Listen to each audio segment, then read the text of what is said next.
مجالس میں غیبت کا زور اس قدر ہے، مجالس میں غیبت کا زور اس قدر ہے کہ آلودہ اس خون میں ہر بشر ہے، کہ آلودہ اس خون میں ہر بشر ہے، نہ بھائی کو بھائی سے یہاں گزر ہے، نہ بھائی کو بھائی سے یہاں درگزر ہے، نہ ملا نہ صوفی کو اس سے حذر ہے۔ معزز بزرگان دین، ملت اسلامیہ کے نوجوانوں، پردہ کی آڑ میں بیٹھی ہوئی ماؤں اور بہنوں، آج کا خطبہ جمعہ جس موضوع پر ہے وہ ہے غیبت اور اس کے نقصانات۔ حاضرین جمعہ، ہم اور آپ مسلمان ہیں، اسلامی سماج، اسلامی سوسائٹی میں اپنی زندگی گزر بسر کر رہے ہیں، لیکن ہمارا اسلامی سماج اور معاشرہ آج کل برائیوں کی اڈا بن چکی ہے، برائیوں کی آمجگاہ بن چکی ہے۔ انہی برائیوں میں سے ایک بہت اہم برائی جو غیبت ہے۔ غیبت ہمارے سماج میں اس قدر عام ہو چکا ہے کہ ہم لوگ چلتے پھرتے، اٹھتے بیٹھتے، کھاتے پیتے، سوتے جاگتے، ہر جگہ اس برائی کو سر انجام دے رہے ہیں اور بڑے فخر سے انجام دے رہے ہیں۔ یہاں تک کہ ہماری ذہنیت یہ بن چکی ہے کہ جس مجلس میں کسی کی غیبت نہیں ہوتی وہ مجلس اچھی نہیں ہوتی، وہاں پر بیٹھنے میں مزہ نہیں آتا، وہاں پر بیٹھنے میں سکون نہیں آتا۔ یہ ہماری ذہنیت بن چکی ہے۔ اگر دیکھا جائے تو یہ غیبت جس طرح سماج میں عام ہے اس سے کہیں زیادہ ہمارے گھروں میں عام ہو چکی ہے، اور اس کا نتیجہ یہ دیکھا جاتا ہے کہ ایک شوہر جو دن بھر کے تھکان سے پریشان ہو کر کے جب وہ سونے کے لیے بستر پر آتا ہے تو ان کی اہلیہ آ کر کے سب سے پہلا کام جو کرتی ہے وہ ان کے والدین کے بارے میں ان کے بیٹے سے غیبت کرتا ہے۔ نتیجہ یہ ہوتا ہے کہ جب ان کا بیٹا اپنے ماں باپ کے بارے میں اپنی اہلیہ سے سن لیتا ہے، غیبت سنتا ہے، تو پھر جا کر کے بنا کسی تحقیق کے اپنے والدین سے بدتمیزی کرتے ہیں، انہیں ڈانٹ ڈپٹ کرتے ہیں، جو کہ کبیرہ گناہوں میں شمار ہے۔ نتیجہ آگے جا کر کے یہ ہوتا ہے کہ جب ہمارے گھروں میں غیبت عام ہو چکی ہے، مثلا یہ ہوتا ہے کہ ہمارے والدین ہماری اہلیہ کے بارے میں کبھی کبھار ہمیں غیبت کرتی ہے، اور نتیجہ یہ ہوتا ہے کہ ہم انہیں طلاق دینے کے در پہ آ جاتے ہیں۔ گویا کہ ہر جگہ پر یہ جو غیبت ہے یہ عام ہو چکی ہے۔ حاضرین، آخر یہ غیبت ہے کیا چیز؟ آئیے ہم حدیث رسول سے اس کے بارے میں جانتے ہیں۔ اللہ کے نبی صلی اللہ علیہ وسلم، مسلم شریف کی حدیث ہے، صحابہ کرام سے پوچھا کہ اتدرون ما الغیبہ، اے صحابہ کرام تم یہ بتاؤ کہ کیا تم جانتے ہو کہ غیبت کیا ہے؟ تو صحابہ کرام کا جو معمولی جواب ہوا کرتی تھی کہ اللہ و رسولہ اعلم، کہ اللہ اور اس کے رسول اس کے بارے میں بہتر جانتے ہیں۔ تو اللہ کے نبی صلی اللہ علیہ وسلم نے کہا کہ ذکرک اخاک بما یکرہ، غیبت یہ ہے کہ سن لو، غیبت یہ ہے کہ تو اپنے بھائی کے پیٹھ پیچھے ایسی بات بولے جو تیرے بھائی کو پسند نہ ہو، یعنی کسی کے بارے میں تم ایسی بات کہو ان کی غیر موجودگی میں جو اس کو برا لگے، جو وہ بیان نہ کرنا چاہے، تم اس کو اٹھ کے پیٹھ پیچھے برائی کرو، یہی غیبت ہے۔ صحابہ کرام نے کہا کہ اللہ کے نبی، اگر وہ جو برائی ہم لوگ کر رہے ہیں یا لوگ جس چیز کی برائی ان کے پیٹھ پیچھے کر رہا ہے، اگر وہ چیز اس میں موجود ہو تو اللہ کے نبی صلی اللہ علیہ وسلم نے فرمایا ان کان فیہ ما تقول، اگر وہ چیز اس میں موجود ہے فقد ابتغہ، تو وہ غیبت ہے۔ جو تم اس کے پیٹھ پیچھے برائی کر رہے ہو اور وہ برائی اس شخص میں موجود بھی ہے، تو تم جو برائی کر رہے ہو وہی غیبت ہے۔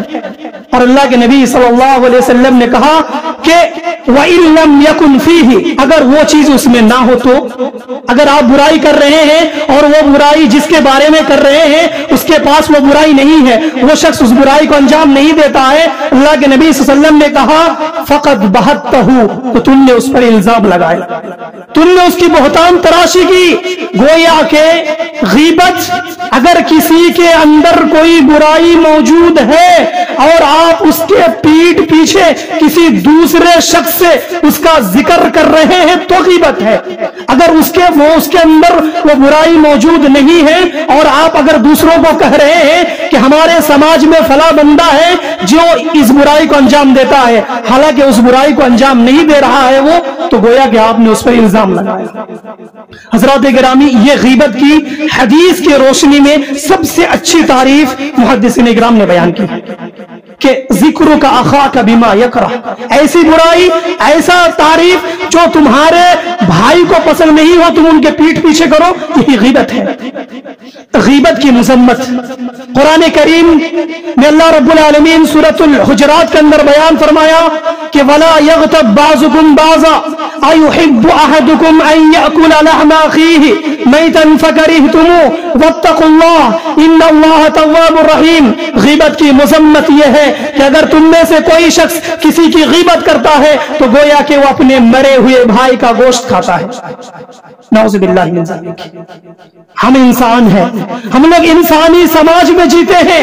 اگر ہماری ذہن کے مطابق، ہماری ذائقہ کے مطابق اگر ہماری اہلیہ کھانا نہیں بناتی ہے تو انہیں ہم ڈانٹ ڈپٹ یہاں تک کہ مار بھی دیتے ہیں. کیوں؟ کیونکہ ہمارے ذائقہ کے مطابق وہ کھانا نہیں ہے. اگر تھوڑی سی صبح کا ناشتہ دوپہر کو پیش کر دیا تو پھر گھر پہ ہم گھر کو سر پہ اٹھا لیتے ہیں اور جھگڑے شروع کر دیتے ہیں. اگر تھوڑی سی باسی کھانا اگر ہمیں پروس دیا جائے تو اسے ہم کھانے کو تیار نہیں ہوتے ہیں. ہمارا دل گوارا نہیں کرتا کہ اس باسی کھانے کو ہم کھائیں. حضرات، جب ہم انسان ہیں اپنی ذائقہ کے مطابق اپنا کھانا کھاتے ہیں تو بھلا بتلائیے کون ایسا دنیا کا شخص ہے جو اپنے مرے ہوئے بھائی کا گوشت کھائے گا؟ ویسے تو انسان کا گوشت ہی حرام ہے، انسان کا گوشت ہی حرام ہے، لیکن پھر اپنے مرے ہوئے بھائی کا، ایک بھائی کو اپنے بھائی سے کتنی محبت ہوتی ہے، پھر جب وہ مر جائے اور اپنے مرے ہوئے بھائی کا گوشت کوئی نہیں کھانا چاہتا. ہاں، ایک ہے اس دنیا کے اندر جو اپنے مرے ہوئے بھائی کا گوشت کھاتا ہے، وہ ہے کتا. کتا اس دنیا کے اندر ایسی جانور ہے. اللہ رب العالمین نے ہماری جو غیبت کرتا ہے ان کی تشبیہ اللہ رب العالمین نے کتے سے دی ہے. اس دنیا کے اندر کتا ایک ایسا جانور ہے کہ جب اس کا اپنا بھائی یا اس کا کوئی بھائی مر جاتا ہے تو اس کے گوشت کو وہ نوچ نوچ کر کے کھاتا ہے. یہ کتا کرتا ہے، انسان نہیں. نہ شیر کھاتا ہے نہ لومڑی کھاتا، کوئی جانور اپنے مرے ہوئے بھائی کا گوشت نہیں کھاتا، لیکن کتا ہی ایک ایسا جانور ہے جو اپنے مرے ہوئے بھائی کا گوشت کھاتا ہے. حضرات گرامی، ذرا غور کر لیجئے آپ، کیا آپ غیبت کر کے کتے سے اپنے آپ کو تشبیہ دیں گے یا غیبت سے بچ کر کے اپنے آپ کو اشرف المخلوقات جو اللہ رب العالمین نے ہمیں اور آپ کو بنایا ہے اس میں اپنا نام شمار کرائیں گے؟ ضرورت اس بات کی ہے کہ غیبت کی جو ہولناکی ہے اس سے بچنے کی ہمیں ضرورت ہے. اللہ رب العالمین نے قرآن کریم میں دوسری چیزوں کا بیان دے سکتا تھا. اللہ رب العالمین نے یہ سزا نہیں بنایا، غیبت کرنے کی یہ سزا نہیں ہے کہ آپ کو یہ سزا دی جائے گی کہ آپ کو بھائی کی گوشت کھلایا جائے گا، بلکہ تشبیہ اس چیز سے دی گئی تاکہ آپ سمجھ جائے کہ غیبت کتنی بری چیز ہے. اللہ کے نبی صلی اللہ علیہ وسلم نے بیان فرمایا، ابو داؤد کی حدیث ہے کہ زنا سے بھی زیادہ سخت چیز اگر کوئی ہے تو وہ غیبت ہے. سبحان اللہ. زنا کتنی قبیح فعل ہے. اس کے بارے میں کیا حکم ہے کہ اگر شادی شدہ زنا کر لے، الزانیۃ والزانی فجلدوا کل واحد منہما 100 جلدہ، اگر غیر شادی شدہ ہے تو دونوں کے کوڑے لگاؤ، اور اگر شادی شدہ ہے تو انہیں مار کر کے، پتھر مار کر کے انہیں رجم کر ڈالو. یہ حکم ہے زنا کے بارے میں. زنا تو اتنی قبیح فعل ہے، اتنا برا کام ہے، اس کے باوجود اللہ کے نبی صلی اللہ علیہ وسلم نے فرمایا کہ زنا سے بھی اگر کوئی سخت چیز ہے تو وہ ہے غیبت. کیوں؟ کیونکہ زناکار جب زنا کر لیتا ہے اور اللہ رب العالمین سے وہ توبہ کرتا ہے تو اللہ رب العالمین اس کی توبہ کو قبول کرتا ہے، اسے معاف کر دیتا ہے. لیکن غیبت کرنے والا شخص جس کی اس نے غیبت کی ہے وہ ہزاروں بار اللہ رب العالمین سے معافی مانگ لے، اللہ رب العالمین اسے معاف نہیں کرتا جب تک کہ اس شخص سے معافی نہ مانگ لے جس کی اس نے غیبت کی ہے. تو گویا کہ زنا سے بھی خراب اگر کوئی چیز ہے تو غیبت ہے. دوسری حدیث میں اللہ کے نبی صلی اللہ علیہ وسلم نے بیان فرمایا کہ زناکار کی توبہ تو رب قبول کر لیتا ہے، لیکن غیبت کرنے والے کی توبہ اللہ رب العالمین کبھی قبول نہیں کرتا. غیبت زناکار کا یہی کفارہ ہے کہ وہ اللہ رب العالمین سے توبہ کر لے، لیکن غیبت کرنے والے کے لیے کفارہ یہی ہے کہ تم اللہ رب العالمین سے اسی طرح سے ان کے لیے مغفرت کی دعا کرو جس طرح تم نے لوگوں کے سامنے اس کی غیبت کی ہے۔ اللہ کے نبی صلی اللہ علیہ وسلم نے فرمایا کہ دعا کرو اللہم اغفر لی ولہو، اے رب العالمین مجھے بھی معاف کر دے اور میں نے جس کی غیبت کی ہے اسے بھی تو معاف کر دے۔ یہ غیبت کرنے والوں کے لیے کفارہ، گویا کہ غیبت کی بہت بڑی مذمت آئی ہے۔ ابو داؤد کا واقعہ آتا ہے، ماعز بن مالک کا نام آپ لوگوں نے سنا ہوگا، یہ وہ صحابی تھے جس نے زنا کیا تھا، چنانچہ ان کا نفس یہ گوارا نہیں کیا کہ وہ زنا کر کے چھپا لے، حالانکہ اللہ رب العالمین اس کی جو زنا والا جرم تھا اس پہ پردہ ڈال چکا تھا، لیکن وہ شخص، وہ ماعز بن مالک خود اللہ کے نبی صلی اللہ علیہ وسلم کے پاس جاتے ہیں، کہتے اللہ کے نبی میں نے زنا کر لیا، مجھے پاک کر دیجیے۔ اللہ کے نبی صلی اللہ علیہ وسلم جو زنا کا جو سزا ہے ان پہ سزا ان کو سنائی گئی اور اسی حساب سے ان کو مار کر کے رجم کر دیا گیا، وہ مر گئے۔ ان کے بعد دو صحابی ایک دوسرے کو یہ کہہ رہے ہیں ماعز بن مالک کے بارے میں کہ دیکھو ماعز بن مالک تم نے تو زنا کی، لیکن اللہ رب العالمین نے اس کے زنا کے جو زنا تھا اس پہ پردہ ڈال دیا، لیکن انہوں نے اپنے نفس پر قابو نہیں پا سکا، انہوں نے اپنے نفس کو اپنے کنٹرول میں نہیں کر سکا، جس کی وجہ سے اللہ کے نبی کو جا کر کے بتا دیا کہ میں نے زنا کیا ہے، مجھے پاک کیجیے، لہٰذا یہ کتے کا موت مرا۔ یہ جملہ انہوں نے استعمال کیا۔ اللہ کے نبی صلی اللہ علیہ وسلم نے اس جملے کو سن لیا۔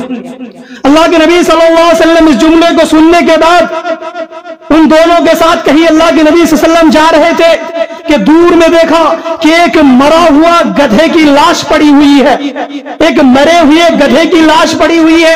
اللہ کے نبی صلی اللہ علیہ وسلم نے ان دونوں سے کہا اترو، سواری پہ تو اترو اور اس گدھے کے گوشت کو کھاؤ۔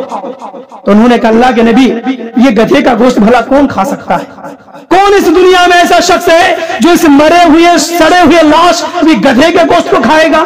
تو اللہ کے نبی صلی اللہ علیہ وسلم نے کہا ابھی تم نے جو اپنے بھائی کی برائی کی ہے نا، اس سے بھی زیادہ بری بات ہے کہ تم مرے ہوئے گدھے کے گوشت کو کھاؤ، اس سے بری بات ہے۔ سبحان اللہ۔ تو گویا کہ زنا کی مذمت کے بارے میں جب آپ حدیث سنیں گے تو حدیث سننے کا مطلب یہ نہیں ہے کہ صرف سن کر کے اسے ہم اپنے کانوں سے نکال دیں۔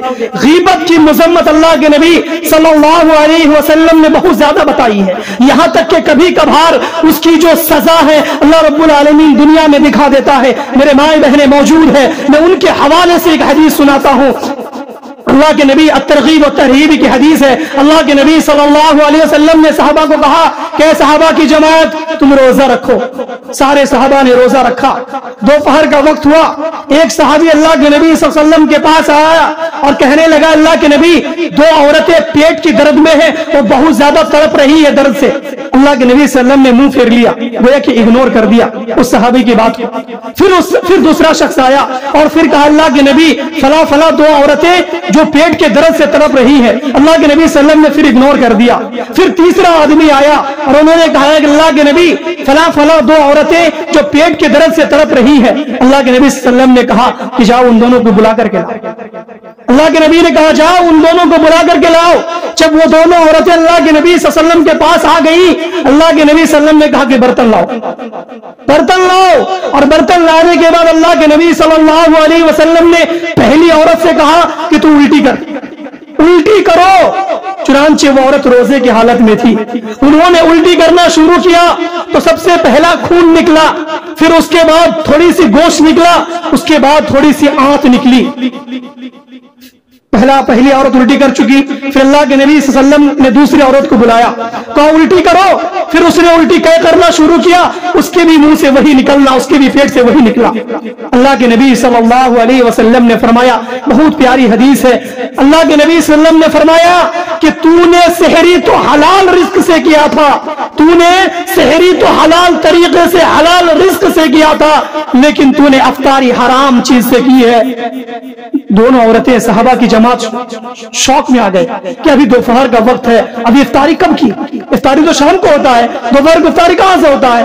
اللہ کے نبی صلی اللہ علیہ وسلم نے کہا کہ ان دونوں عورتوں نے روزہ تو رکھا، لیکن روزہ رکھنے کے بعد ایک دوسرے سے ان دونوں نے ملا اور ملنے کے بعد ایک دوسرے کی غیبت، دوسروں کی غیبت کرنا شروع کیا، اور غیبت کرنے کی سزا وہی ہے کہ اپنے مرے ہوئے بھائی کا گوشت کھانا۔ اللہ کے نبی صلی اللہ علیہ وسلم نے کہا کہ ممکن ہے کہ اس نے جو خون نکلا ہے یہ ابھی ابھی غیبت کیا، ابھی فی الحال غیبت کی جو خون نکلا اور جو گوشت نکلا وہ یا ممکن ہے کہ وہ صبح کو غیبت کی ہوگی، اور جو آنت نکلی، آنت جس کو کہتے ہیں، وہ نکلی ہو سکے کہ اس سے پہلے اس نے غیبت کی۔ تو گویا کہ غیبت کی جو انجام ہے اللہ رب العالمین نے اللہ کے نبی صلی اللہ علیہ وسلم کے زمانے میں لوگوں کو دکھا دیا کہ اگر کوئی اس دنیا میں غیبت کرتا ہے تو اس کا انجام یہی ہوگا۔ میری مائیں بہنیں موجود ہیں، مجھے کہنے میں ذرا بھی جھجک محسوس نہیں ہو رہی ہے کہ ہم مردوں سے کہیں زیادہ یہ عورتیں غیبت کرتی ہیں۔ ساس کی غیبت، سسر کی غیبت، نند کی غیبت، اپنے دیور کی غیبت۔ گویا کہ اگر 4 عورتیں بیٹھ جائیں تو پورے سماج کی غیبت وہ لوگ 2 گھنٹے میں کر کے ختم کر دیں گے۔ یہ عورتوں کی خاصیت ہے، ان کے اندر لان تان کرنا، دوسروں کی غیبت کرنا، دوسروں کی برائیوں کو ڈھونڈنا۔ کوئی راستے سے گیا، وہ لڑکا ایسا دکھتا، وہ لڑکی ایسی دکھتی، وہ اتنی موٹی، وہ اتنی ناٹی، وہ ایسی، وہ یہ پہنی، وہ پہنی۔ یہ تمہیں بولنے کی اجازت کس نے دی؟ تمہیں کہنے کی اجازت کس نے دی ہے؟ غیبت کی اقسام میں سے یہ بھی ہے کہ تم کسی کی بدن کے اوپر کمنٹ کرو۔ کوئی موٹا ہے، تمہیں کہنے کی اجازت اللہ رب العالمین نے نہیں دیا، اللہ کے نبی نے تمہیں یہ پرمیشن نہیں دی ہے کہ تم فلاں شخص کے بارے میں کہو کہ وہ ہمارے سماج کا موٹا آدمی ہے۔ کوئی کالا ہے، تمہیں یہ کہنے کی پرمیشن نہیں ہے کہ تم ان کے بارے میں کہو کہ فلاں بندہ کالا ہے۔ یہی غیبت ہے، یہ غیبت کی قسمیں میں، یہ غیبت کے اقسام میں سے آتا ہے۔ غیبت کے اقسام میں سے یہ بھی آتا ہے کہ تم فلاں بندے کی زندگی میں کمنٹ کرو کہ فلاں بندہ کیا کر رہا ہے۔ میں نے کہا شروع میں کہ غیبت کی تعریف یہی ہے کہ اگر اس کے اندر کوئی برائی موجود بھی ہے پھر بھی ہمیں نہیں کہنا۔ اگر ہم کہہ سکتے ہیں ہمارے پاس وہ طاقت ہے تو ہم خود اسے جا کر کے کہیں گے، دوسروں کے سامنے نہیں۔ یہ غیبت کی تعریف ہے۔ لہٰذا اللہ کے نبی صلی اللہ علیہ وسلم نے ان دونوں عورتوں کو مخاطب کر کے کہا کہ تم نے روزہ تو رکھا تھا حلال رزق سے، لیکن تم نے افطار کیا حرام سے، لہٰذا رمضان آ رہا ہے۔ اس کا مطلب یہ نہیں ہے کہ ہم رمضان میں غیبت نہیں کریں گے، لیکن ابھی جو رمضان سے پہلے 2 مہینے ہیں اس میں جلدی جتنی ہو سکے غیبت کر لیں۔ اس کی اجازت اسلام نہیں دیتا۔ میری مائیں بہنیں، آپ اس چیز سے پرہیز کریں، نوجوان حضرات پرہیز کریں۔ ہمارے جو بزرگان دین ہیں، جو ریٹائرڈ ہو چکے، جن کا کوئی کام کاج نہیں ہے، جو کسی میں مشغول نہیں رہتے، وہ کیا کرتے معلوم؟ کسی چائے کی دکان پہ بیٹھ گئے، ارے فلاں موٹا آدمی ہے، فلاں یہ کرتا، فلاں نماز نہیں پڑھتا۔ یہ ہمارے بزرگان دین، میں ان کے بارے میں کہہ رہا ہوں، ان کو کام کاج ہے نہیں، ان کو فرصت ہی فرصت ہے، خالی ٹائم ہے۔ خالی ٹائم میں کیا کرے؟ نہ تو مولوی صاحب سے کم ہے، مولوی صاحب سے کانٹیکٹ کرے، نہ تو مسجد کو آئے، نہ تو قرآن کریم پڑھے، نہ تو درس سنے، نہ کچھ کرے۔ بس کام یہی ہے، لوگوں کی غیبت کرنا، اپنی زندگی گزارنا۔ حضرات گرامی، مرنے سے پہلے مر کر دیکھو، معلوم پڑے گا کہ کیا سزا ہوتی ہے۔ لہذا غیبت کے انجام، حضرت ابوبکر صدیق اور حضرت عمر فاروق رضی اللہ عنہ کسی جنگ میں تھے۔ حضرت عمر فاروق اور حضرت ابوبکر صدیق دونوں ایک بستر پر سوئے، دونوں نے صبح کی، ان کے سامنے کھانے کے لیے سوکھی روٹی پیش کیا گیا تو حضرت عمر فاروق نے کہا کہ ابوبکر، آپ اپنے غلام کو بھیج کر کے اللہ کے نبی صلی اللہ علیہ وسلم سے تھوڑی سی سالن یا تھوڑا سا شہد منگوا لیجیے۔ حضرت ابوبکر نے کہا، ارے میرا جو غلام ہے نا وہ بہت کاہل ہے، سست ہے، کام چور ہے۔ چنانچہ حضرت ابوبکر نے دوسرے شخص کو بھیجا اور جا کر کے اللہ کے نبی صلی اللہ علیہ وسلم کو اس نے کہا کہ اللہ کے نبی، ابوبکر نے آپ سے، عمر نے آپ سے سالن مانگا ہے، آپ سے شہد طلب کیا ہے۔ تو اللہ کے نبی نے کہا کہ جاؤ ان دونوں سے کہہ دو کہ تم دونوں کو سالن کی ضرورت نہیں ہے، تم نے تو ابھی گوشت کھایا ہے۔ وہ آ کر کے وہی بات حضرت ابوبکر کے سامنے، حضرت عمر کے سامنے دہرا دیتا ہے کہ ابوبکر، اے عمر، اللہ کے نبی نے کہا کہ آپ کو سالن کی ضرورت نہیں ہے، آپ نے ابھی گوشت کھایا ہے۔ تو حضرت ابوبکر چونک جاتی ہیں، ہم لوگوں نے تو کھانا ہی نہیں کھایا تو سالن کہاں سے کھایا؟ وہ دوڑ کر کے اللہ کے نبی کے پاس جاتے ہیں، کہتے اللہ کے نبی، میرے ماں باپ آپ پر قربان ہو، میں نے آپ پر ایمان لایا ہے، میں زندگی میں جھوٹ نہیں بولا۔ اور یہی بات ہے کہ حضرت ابوبکر کو صدیق کا لقب ملا تھا۔ چنانچہ حضرت ابوبکر کہتے ہیں کہ میں نے زندگی میں جھوٹ نہیں بولا، میں نے کچھ بھی نہیں کھایا۔ اللہ کے نبی، آپ نے کیسے کہہ دیا کہ تم نے گوشت کھایا؟ تو اللہ کے نبی نے کہا کہ تم نے ابھی جو تمہارے غلام کی جو تم نے غیبت کی ہے نا ابوبکر کے سامنے، تم نے اپنے مرے ہوئے بھائی کا گوشت کھایا۔ حضرت ابوبکر رونے لگے. تھوڑی سی چھوٹی سی بات آپ کے گھر میں کوئی نوکر ہے, اگر وہ کام نہیں کر رہا آپ یہی نہ کہیں گے کہ وہ کام نہیں کر رہا, وہ کام چور ہے, یہی کہیں گے. لیکن یہ کہنے کی بھی اجازت اللہ کے نبی نے نہیں دیا, کہہ دیا کہ تم نے اپنے مرے ہوئے بھائی کا گوشت کھایا. حضرت ابو بکر اور حضرت عمر نے اس غلام سے جا کر کے معافی مانگی. یہی ہے علاج, یہی ہے کہ اگر آپ کسی کی غیبت کرتے ہیں, جس کی آپ نے غیبت کی ہے اس سے جا کر کے آپ معافی مانگے, یہی اس غیبت سے بچنے کا علاج بھی ہے. چنانچہ یہ اتنی ساری حدیثیں اس بات پر دلالت کرتی ہے کہ غیبت کی مذمت اللہ کے نبی نے بہت زیادہ بیان کی. لہذا ہماری اور آپ کی یہ کوشش ہونی چاہیے کہ حتی المقدور ہم اور آپ غیبت جیسے برائیوں سے بچے. اور یہ دل کی بیماریوں میں سے کی بیماری ہے. جب آپ کے بارے میں کوئی غیبت کرے یا آپ کسی کے بارے میں غیبت کرتے ہیں تو آپ بہت ساری بیماریوں کے شکار ہو جاتے ہیں جو آپ کو معلوم نہیں ہے. آپ غیبت دوسروں کی کرتے ہیں, آپ کے بارے میں کوئی غیبت کرتا ہے. اللہ کے نبی صلی اللہ علیہ وسلم نے کہا کہ اگر اس دنیا میں کوئی شخص, کوئی مسلمان اپنے مسلمان بھائی کی عزت کو تار تار کرتا ہے, اس کی عزت کو نیلام کرتا ہے, تو اللہ رب العالمین بھی اس کی عزت کو نیلام کر دیتا ہے. آپ دوسروں کی غیبت کر کے یہ نہ سوچیں کہ میں نے تو غیبت کر دی, آپ کی بھی غیبت کوئی نہ کوئی کر رہا ہوگا. کیوں؟ کیونکہ اللہ رب العالمین نے کہا ہے کہ اگر کوئی بندہ اپنے مسلمان بھائی کی عزت کو تار تار کرتا ہے, اس کی غیبت کرتا ہے, تو اللہ رب العالمین بھی اس کی عزت کو نیلام کر دیتا ہے. لہذا یہ غیبت کرنے سے انسان بہت ساری بیماریوں کے شکار ہو جاتے ہیں.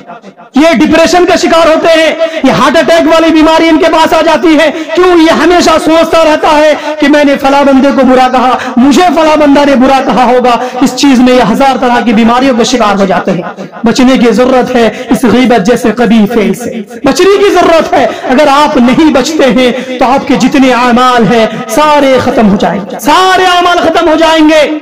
نقصانات غیبت کے نقصان میں سے سب سے پہلا نقصان یہ ہے کہ آپ کے نامہ اعمال سے آپ کے عمل کو کاٹ کر کے اللہ رب العالمین اس کو دے دیتا ہے جس کی آپ غیبت کرتے ہیں. حسن بصری رحمت اللہ علیہ کے پاس ایک آدمی آیا اور اس نے کہا کہ اے حسن بصری, میں نے سنا ہے تو میری غیبت کرتا ہے. حضرت حسن بصری کا جواب سنیے اور اپنے دل میں بیٹھانے کی کوشش کیجئے. ہر شخص کا وہی جواب ہونا چاہیے. حضرت حسن بصری رحمت اللہ علیہ کہتے ہیں, تیری کیا اوقات ہے میرے سامنے, تیری کیا اوقات ہے میرے سامنے کہ میں تیری غیبت کر کے میں اپنا نیکی تجھ کو دوں گا. میرے نزدیک تیرا اتنا مقام و مرتبہ نہیں ہے کہ میں اپنا نیکی فری میں تجھے دے دوں. سبحان اللہ. حضرت حسن بصری رحمت اللہ علیہ اللہ کے ولی ہیں اتنے بڑے, وہ جواب دیتے ہیں کہ میرے نزدیک تیری اتنی مقام و مرتبہ نہیں ہے کہ میں اپنا نیکی کروں اور فری میں تجھے وہ نیکی دے دوں. تو گویا کہ اگر کوئی بندہ کسی کی غیبت کرتا ہے تو اللہ رب العالمین جس کی وہ غیبت کرتا ہے اس کے نامہ اعمال سے نیکی کو کاٹ کر کے اس شخص کو دے دیتا ہے جس کی وہ غیبت کرتا ہے. مسلم شریف کی حدیث, اللہ کے نبی صلی اللہ علیہ وسلم نے پوچھا کہ صحابہ کرام بتاؤ ہماری قوم میں, ہماری جماعت میں مفلس کون ہے, مفلس کون ہے, قلاش کون ہے, کنگال کون ہے, غریب کون ہے. صحابہ کرام نے کہا کہ اللہ کے نبی ہم میں غریب وہی ہے جس کے پاس مال دولت نہیں ہے, جس کے پاس درہم دینار نہیں ہے. اللہ کے نبی نے کہا نہیں, ہمارے سماج میں, ہماری جماعت میں وہ قلاش نہیں ہے, وہ کنگال نہیں ہے, بلکہ کنگال تو وہ ہے جو کل قیامت کے دن بہت ساری نیکیوں کو لے کر کے آئے گا, لیکن اس نے کسی کی غیبت کی ہوگی, اس نے کسی کی عزت کو تار تار کیا ہوگا, اس نے کسی کو گالی دی ہوگی, اس نے کسی پر ظلم کیا ہوگا. چنانچہ وہ سارے لوگ آئیں گے ایک ایک کر کے اللہ رب العالمین کے سامنے اس کی شکایت کریں گے, ساری نیکیاں ان سے لے کر کے چلے جائیں گے, پورا ان کا نامہ اعمال خالی ہو جائے گا. اللہ رب العالمین حکم دے گا اس کو منہ کے بل پھینکو, گھسیٹتے ہوئے جہنم میں لے جاؤ. یہ قلاش ہے, یہ کنگال ہے ہمارے سماج میں.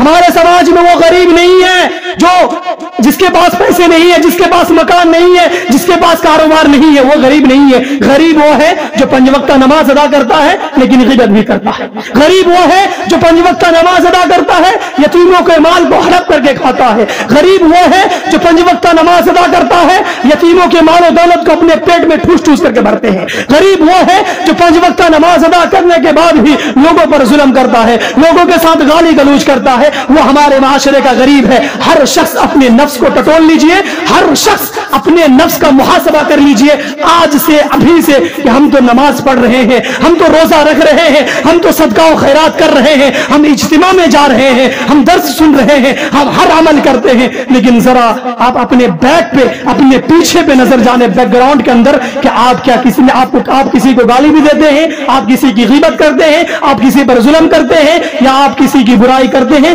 ہر شخص اپنے نفس کا محاسبہ کر لیجیے۔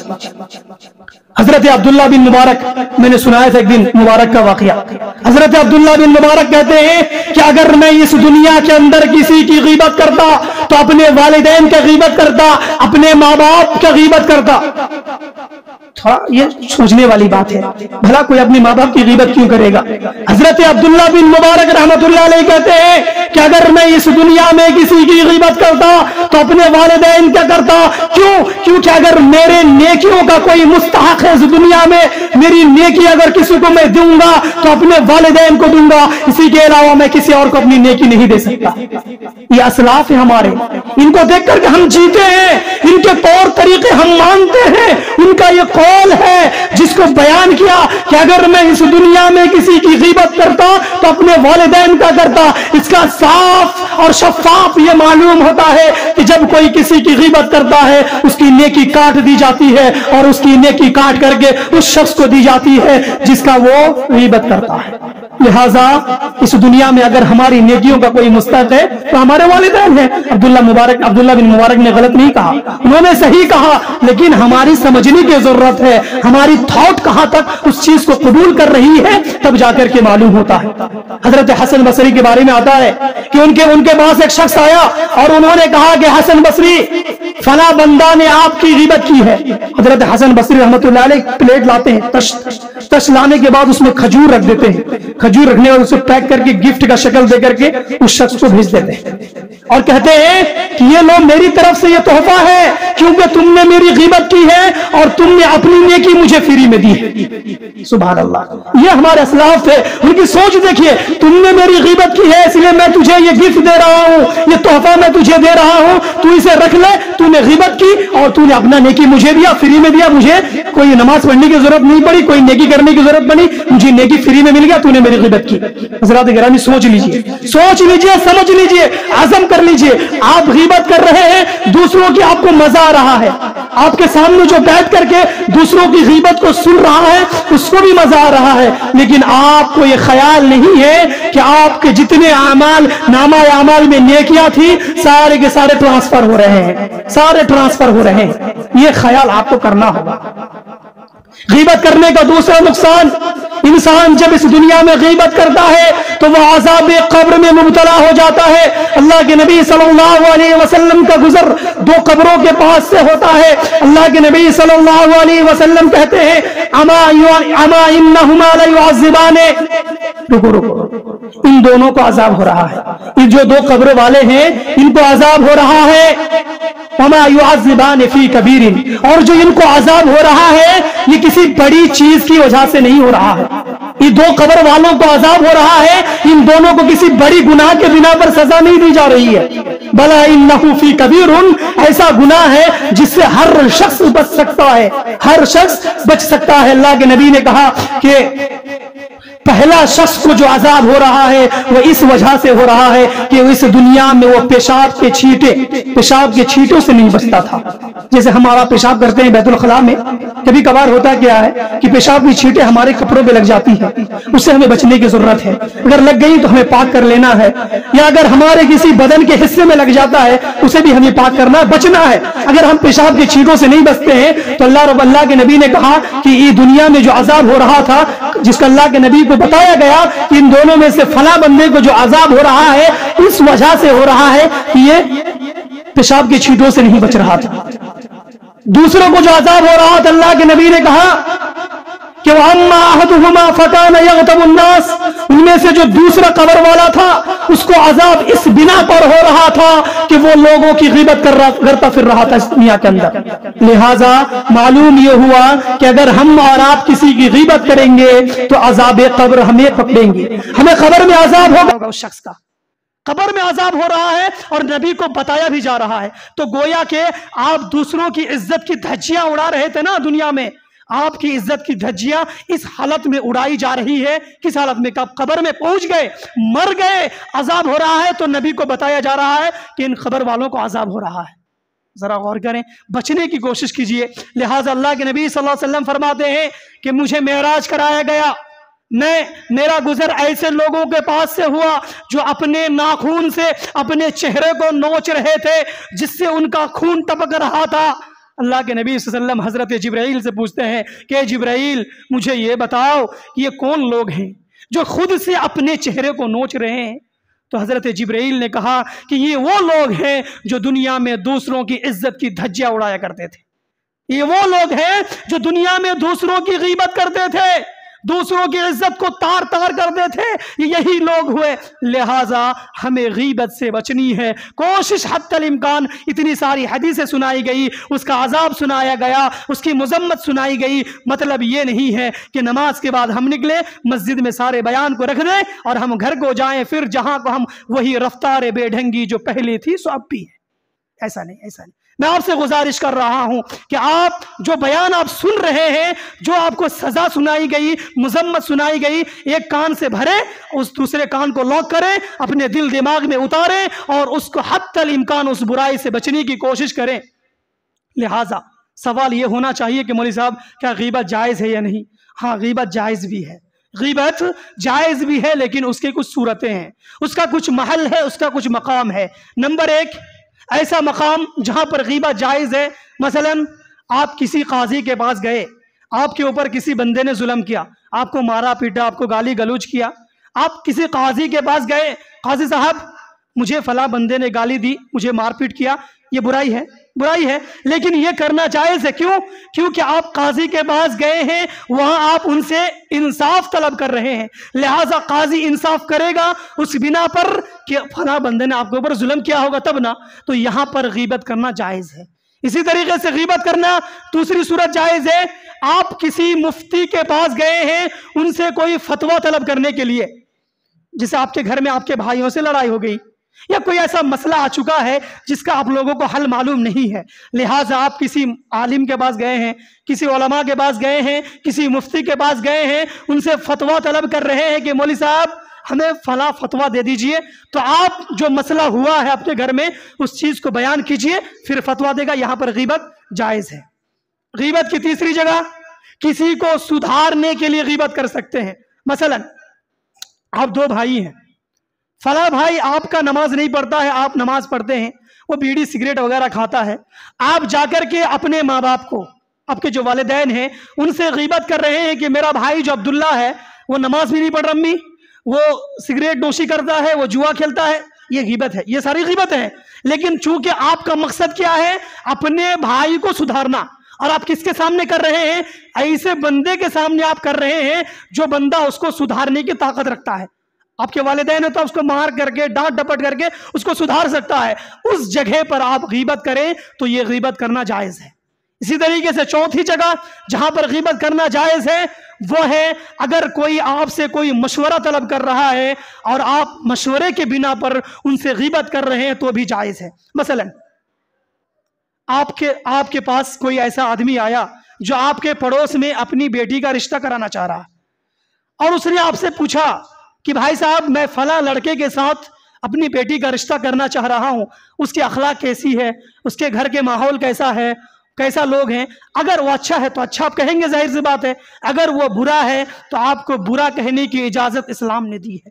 کیوں؟ اگر آپ اس چیز کو چھپا کر کے اس لڑکی کو رشتہ کرا دیتا ہے، بعد میں اگر کوئی چیز ہوتی ہے اس کا گناہ میں آپ بھی شریک ہوں گے. کیوں؟ کیونکہ جو اس کی برائی تھی آپ نے اس کو بتایا نہیں تھا. لہٰذا اس جگہ پر آپ ان کی برائی کو گنا کر کے یہاں پر آپ غیبت کر سکتے ہیں. اسلام اس کی اجازت دیتا ہے. لہٰذا بہت سارے مقام ہے جہاں پر آپ غیبت کر سکتے ہیں. حضرات گرامی، لاسٹ میں اپنی بات ختم کرتا ہوں کہ غیبت سے بچنے کے نسخے کیا ہیں، علاج کیا ہے. غیبت تو ہم کرتے ہیں، میں پاک نہیں ہوں، میں مولوی ہوں تو کیا ہوا، میں اس چیز سے پاک نہیں ہوں. کسی نہ کسی بھائی کی بات کسی نہ کسی طریقے سے میں بول ہی دیتا ہوں. اور ہر شخص چاہے وہ بڑا ہو بزرگ ہو، ہر شخص آج غیبت کر رہا ہے. اس کو آپ یقین کر لیجئے دل میں کہ ہم غیبت کرتے ہیں تو کرتے ہیں، لہٰذا اس سے ہمیں بچنے کی ضرورت ہے۔ ہم بچیں گے کس حالت میں؟ ہم بچیں گے صورت میں کہ ہمیں پہلے اپنا، ہمارے اندر جو عیب ہے، ہمارے اندر جو کمی ہے، ہمارے اندر جو غلطی ہے، ہم دوسرے کو موٹا کر، ہم خود موٹے ہیں، ہم دوسرے کو کالے کر رہے ہیں، ہم خود کالے ہیں، دوسرا نماز نہیں پڑھ رہا، ہم خود ہی نماز نہیں پڑھ رہے۔ لہٰذا آپ اپنی غلطیوں کو پہلے ٹٹولیے، آپ جو آپ کے اندر غلطی ہے اس کو شمار کیجئے، انشاءاللہ تعالی آپ دوسروں کی غیبت کرنے سے خود ہی بچ جائیں گے۔ اسی طریقے سے غیبت کرنے سے بچنے کے لیے ایک دوسری صورتحال یہ ہے کہ اتنی ساری جو بیانات آپ کے سامنے رکھی گئی اس کے عذاب کو یاد کرے کہ اگر میں غیبت کیا تو میں اپنے مرے ہوئے بھائی کا گوشت کھاؤں گا، لہٰذا اللہ میں غیبت نہیں کروں گا۔ آپ یاد تو کریں، اس کے عذاب کو یاد کریں، اس کی مذمت کو یاد کریں، اس کے اللہ رب العالمین نے جو اس کی عذاب رکھی ہے دنیا میں قیامت میں اس چیز کو یاد کریں، انشاءاللہ تعالی آپ لوگوں کی غیبت کرنے سے بچ جائیں گے۔ اسی طریقے سے غیبت کا جو اسباب ہے ان میں سے ایک سبب یہ بھی ہے کہ آج ہم جو غیبت کرتے ہیں، ہم علماء لوگ غیبت کرتے ہیں دوسرے عالموں کی اس بنا پر کہ ہم لوگوں کے نزدیک اچھا بن جائے، ہم بڑا عالم بن جائے، لہٰذا عالموں کو بچنا چاہیے ان ساری غیبتوں سے۔ آج عوام الناس جو غیبت کر رہی ہے وہ اس بنا پر غیبت کر رہی ہے کہ ان سے ان کو حسد ہے، جلن ہے، جیسے ہم کو عبداللہ سے جلن ہے، عبداللہ ایسا ہے لہٰذا عبداللہ کے بارے میں ہم بولیں گے تو عبداللہ سے اچھا لوگ ہم کو چاہیں گے، لہٰذا یہ ساری چیزیں ہیں، حسد سے، کینہ کپڑ، دشمنی، عداوت، یہ ساری چیزیں ختم ہوں گی، انشاءاللہ تعالی غیبت ختم ہو جائیں گی۔